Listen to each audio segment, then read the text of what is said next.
Alright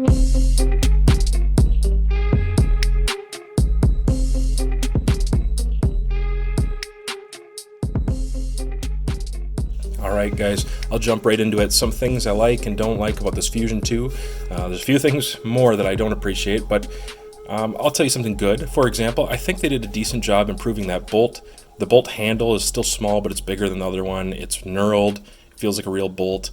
The safety, there's a negative. I don't like the location or the feel of safety. I think they should have just done a tang safety or an AR style. This one needs addition of taller pyramids or a paddle on the switch. It's just annoying how it operates, and it's not very consistent, kind of hard to manipulate, especially for a child. I'll tell you the aesthetics of the rifle are cooler than the first version were by far, especially that pistol grip. It works a lot better, and for a kid it's awesome. You know, no doubt a kid would love it. Let's talk about loading the capsules. Okay, here's a big problem. Loading the capsules is still dumb. It doesn't have the same types of problems as the Gen 1, but it's still loaded with issues. I'll tell you, it was designed for Umarex specific CO2, which I kind of understand, except for the fact that they're just not common on the market. The neck lengths are different than the 12 gram CO2 you're going to find at like your local Walmart, and those ones aren't going to work without modification or dropping some dimes in. The 12 gram cylinder, it frequently locks up. A lot of people have had it just bust a seal. And the first 12 gram that you put in will likely get stuck inside, and you'll unscrew the thing and you'll have to tap on it to get it out. It's really common, it's just really annoying, and I wish that they had done a better job of designing this to fit what's popular in the market, what's common, and just make it more usable in general. So pretty annoyed with that. I don't think it was a good option or a good design what they went with there. I can say something positive about the silence air technology. It works really well. I'm not sure that it's quieter than my first one by much, if at all, but it looks cooler, seems decent, and I'm in the city, and other than the sound of my impacts on target, people wouldn't know what I'm doing. And it's free floated. You can see that video right there. It's free floated. That's great. Some people prefer the barrel band for harmonics. I like it free floated. It's probably better, but yeah, I don't know. I can't prove that. Talk about the ergonomics here. Ergonomically, I like getting behind the rifle. It does actually work well for me, even though I'm 6'4" and 6'5", somewhere in there. Pretty big guy. You can see that I've added a bipod extender, so there's more money sitting on top of that gun and under that gun, more than the rifle's worth by several times. So the Atlas bipod, you know, those are like 300 some odd bucks, and this rifle I got for around $100 on sale. And so you can see I'm doing everything I can to get the best results from this rifle. One thing I like as I'm shooting here, I like that there's a magazine. It's a great addition. Okay, I'm surprised it took so long to introduce, but I'll take what I can get. And as I was using it right here, it was working really, really well. I do have a couple things I could probably comment on regarding consistency with that magazine, and it could be some tips and tricks. It could be a little bit of learned behavior, just to make it work the best that you can.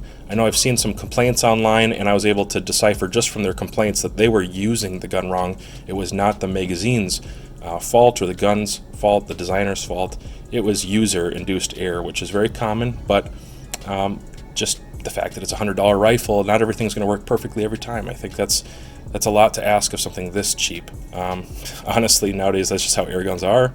So you can see here's the magazine as I'm loading it up. And loading, you know, you put your finger behind so it doesn't fall out. You load into the glass nose and you just keep ticking it around. They can kind of fall out. It's a little finicky.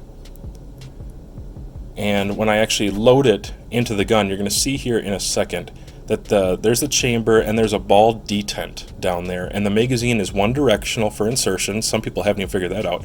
And it definitely took some practice to break it in smoothly. I'm not sure if it was the detent or not. Not a great design, not terrible, just it works. And if you're watching me here, when I take a shot, it auto-rotates, which is pretty nice.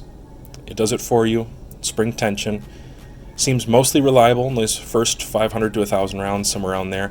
I'm pretty particular when I load the magazine though, so I think that's why it works so well. I did put a sling on it, you saw that in that part of the video. And there's M-lock, actually. This is one cool thing. There's M-lock on the bottom of the rifle. And so if you want to put a sling, you could put M-lock down there and then also up on the forearm. Now I'm doing trigger pulls. It's really important to see this weight, and they're kind of disappointing. Although the trigger is not a heavy pull, pulls around 3 pounds, you'll see in a second here. Airgun companies just have no idea how to make a predictable trigger, I guess, or they just don't want to put it in a rifle in this price range. It's super squishy, it's a bad over-travel trigger, and there's no clear breaking point, which makes it hard to be accurate with. I can literally hear the spring decompressing or compressing when I'm pressing it, and that's how I know when it's going to break, about right around 3 pounds. The gun is quiet, it has some features that are decent, but is it precise? Well, thus far, I don't have a single group that I would like to show with you. At best, it's doing around an inch at 30 yards, which disappoints me because my old rifle would do circles around this thing. It's just not impressive at all. I'm going to keep playing with it. I'm going to keep playing with different kinds of ammo, and my daughter will too. This is really for her, but I just got to say, dang, Umarex, I don't know. You go through all this trouble to redesign it, but it's not more accurate. It doesn't take common cartridges. I think those are some really big things, and not to mention that trigger. There's a lot that you could do to improve this. It really wouldn't take much redesigning.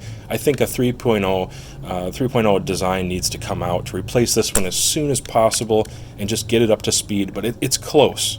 It is close. For $100, it's got Picatinny on the top. It's not the worst rifle that I've ever shot. It's not the worst CO2 I've ever shot. But there's some basic concerns here that I think they could work on to make this even better. And I guess that's why I'm being so hard on them as a company, is it's close. It's really close.